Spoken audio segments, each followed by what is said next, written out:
Have you ever wondered if your children have quietly taken over your life as you age as we step into our 60s, 70s, and even our 80s?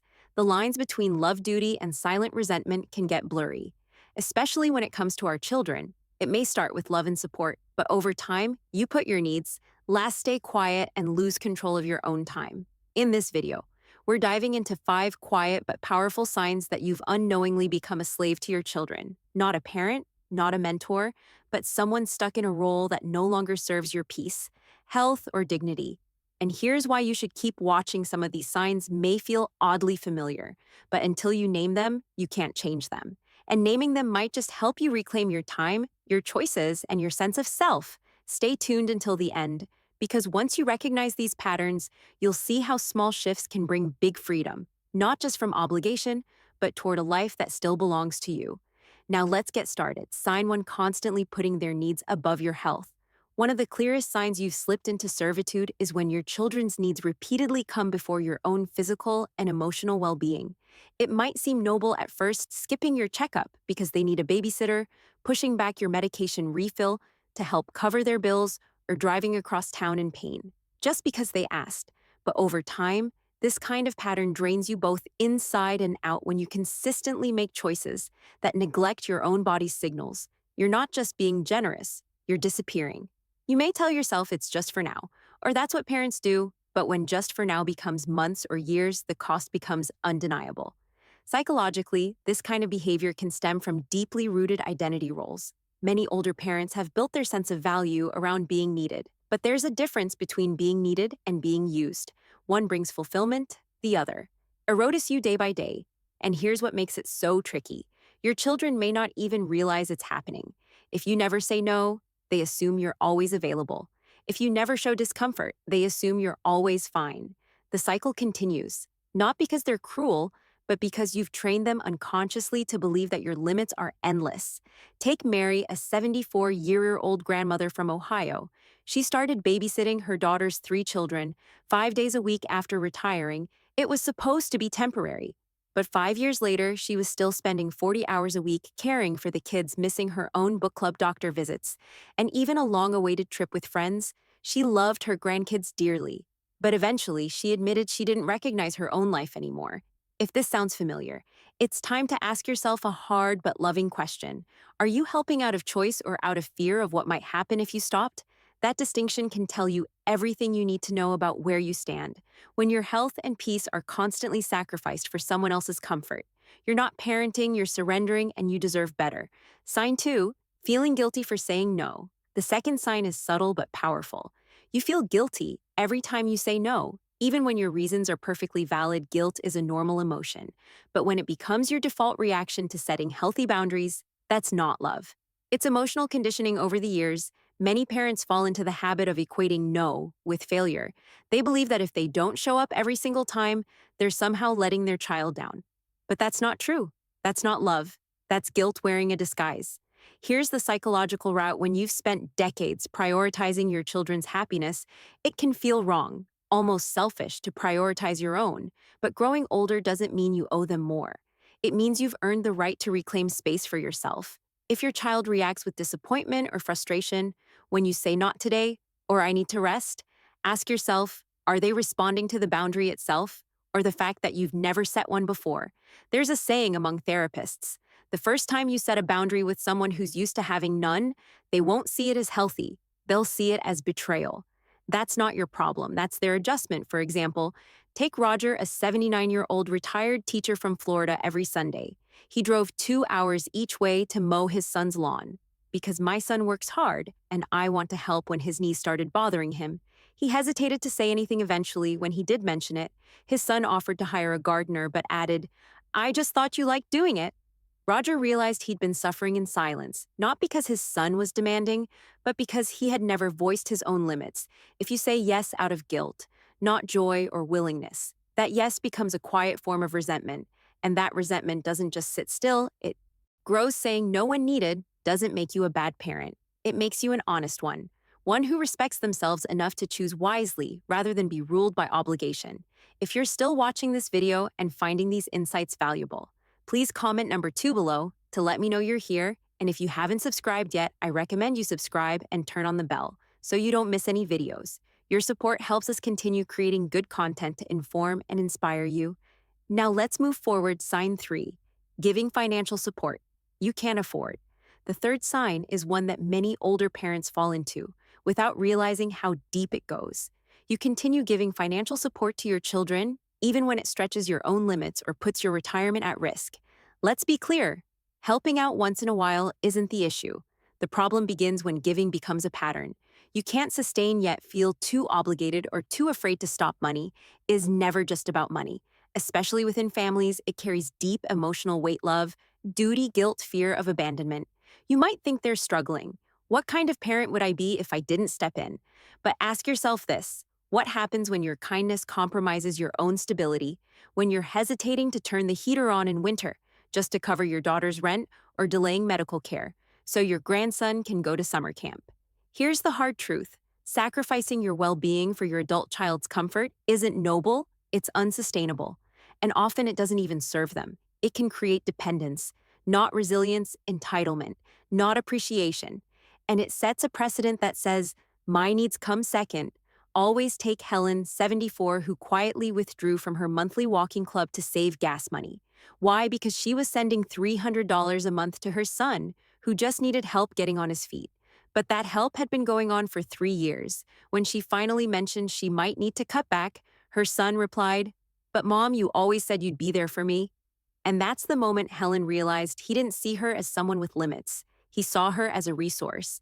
If giving causes stress, resentment, or fear, it's no longer giving, it's a transaction you feel forced into.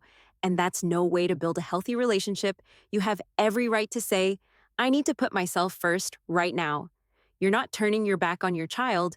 You're simply stepping into your own adulthood again, one where your security, peace, and dignity matter just as much as theirs. And that's not selfish. That's smart. Sign 4, being emotionally controlled by their reactions. The fourth sign is subtle but incredibly powerful. You find yourself adjusting your mood, your decisions, even your sense of peace based on how your children react to you. If they're distant, you worry you've done something wrong. If they're upset, you scramble to fix it, even when you don't know what you did. If they're cold, you shrink. If they're kind, you breathe again.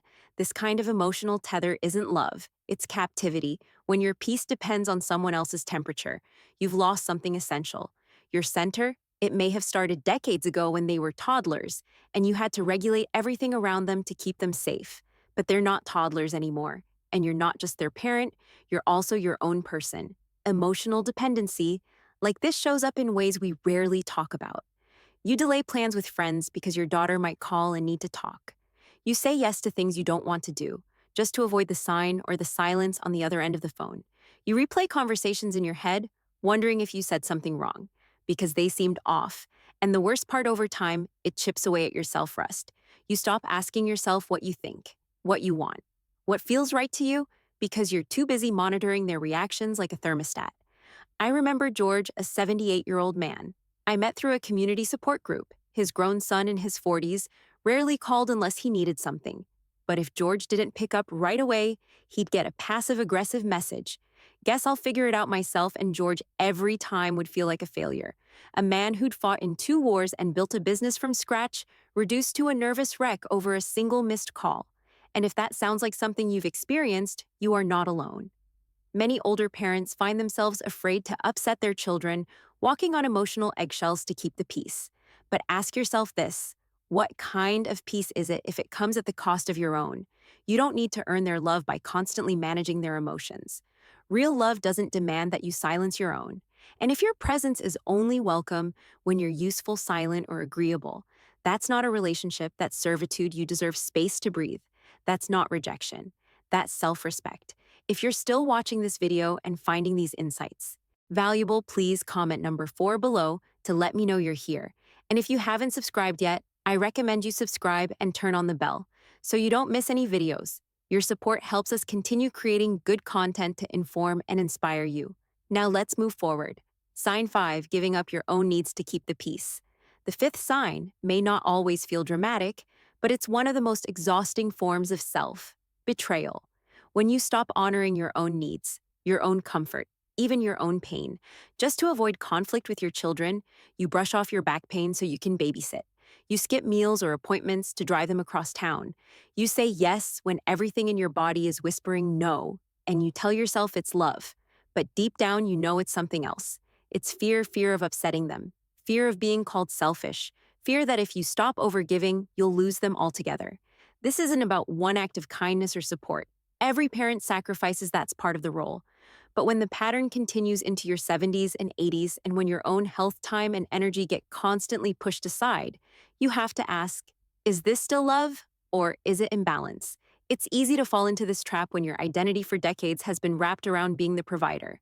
And even after retirement, even after your body starts slowing down, your mind keeps saying, keep going. They need you. But the truth is, your needs matter, not just in theory, but practically. You have the right to rest without guilt. You have the right to say not today without explaining yourself. You have the right to prioritize your health and your peace, not as a reward, but as a baseline. I once spoke with a woman named Carol, 74 years old, who had recently collapsed from exhaustion. She was caring for her adult daughter's two young children 5 days a week, while managing her own diabetes and arthritis. When I asked if she'd ever told her daughter she was tired, she said, "Oh, I couldn't do that." She might think I don't love them, but here's the thing. Love doesn't mean self-eraser. And if someone only accepts your love when it comes at your expense, they're not receiving love. They're consuming you. The hardest part, the boundaries you never set in your 50s or 60s become the expectations you're held to in your 70s and beyond. And every time you ignore your body's cry for rest, every time you override your own needs to avoid disappointment, you're teaching yourself that your worth is measured by how much you endure, but you're not meant to live your final decades as a background character in someone else's story. You've earned the right to live for you without apology, without proving anything. And that starts when you stop negotiating your worth with your children's approval. You're not here to be the cushion for everyone else's chaos. You're allowed to take up space. Final thoughts. Maybe some of what we've talked about today hit a little too close to home, or maybe it just made you pause and think, wait, when did I start putting myself last? The truth is, many loving, well-meaning parents fall into this pattern without ever realizing it, because it doesn't feel like slavery. It feels like duty, like love, like doing the right thing. But when that sense of responsibility starts to erode your health, your peace, your identity, that's when it's time to stop and ask, am I still living my life, or am I surviving someone else's? If you recognized even one of these signs in your own life, I want you to know something. It's not too late. You can still redefine what respect looks like in your family. You can still build new boundaries that protect your energy. You can still take back your time, your voice, your worth, because love that costs you, your freedom isn't love. It's imbalance. So be brave enough to speak up, be wise enough to rest, and be kind enough to yourself to start choosing you. Thank you for joining us today. We'd love to hear from you. Leave a comment below and share one thing you learned today and how you plan to use it in your life. Your thoughts are important to us, so don't hesitate to share them. Reading your comments gives us great motivation and encouragement. If you enjoyed this video and found it helpful, please like, subscribe, and share your support. Helps us continue creating good content to inform and inspire you. Thanks for watching, and we look forward to seeing you in the next video.